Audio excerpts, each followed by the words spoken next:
thing that we're doing is to young boys. Let's talk about what we're doing to young boys. This starts very young. We basically educate young boys in a way that really favors girls.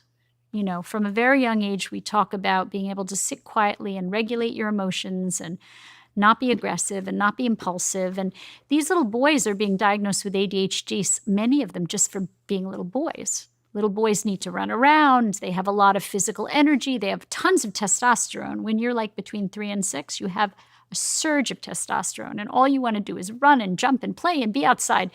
And what we're doing, we're putting them in school, making them sit in circle time. So we marginalize them, we label them, we say they have a problem, we say that they have ADHD, they have behavioral problems. And in many of them, the stress that I talked about is the stress of making little boys be more like little girls. And that's where it starts. And so then they go into childhood.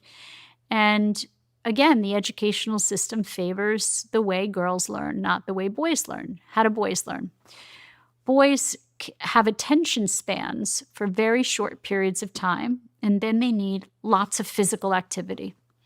So ideally, if you go to and look at the boys' schools, what do?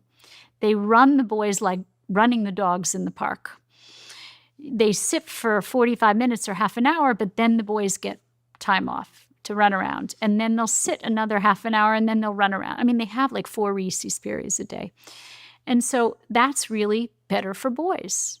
And little girls have more of a capacity to sit quietly in circle time and sort of, you know, they don't have as much testosterone. They don't have that need to run and jump and play to the same degree that little boys do. They do need to play. We're not letting our kids play, boys and girls, because we're trying to force left brain development on them too early. But we are forcing little boys into this box, and they're not doing well in that box. And then they're labeled. They're labeled as having behavioral problems, ADHD, and that label then follows them through childhood, sometimes into middle school, into high school.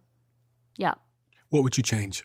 I make you prime minister of the world, president of the world, and you can fix this issue. Oh, I would have little boys educated separately than little girls in the early years. In the early years, I would have boys' schools and girls' schools because little girls learn differently. And also, there's been a lot of evidence to show that in the early years, when you do single-gender education, little girls will try things, will take risks with things that they wouldn't in front of little boys. And little boys will try things that they wouldn't take risks in front of little girls. Like little boys are more likely to try art and painting and music.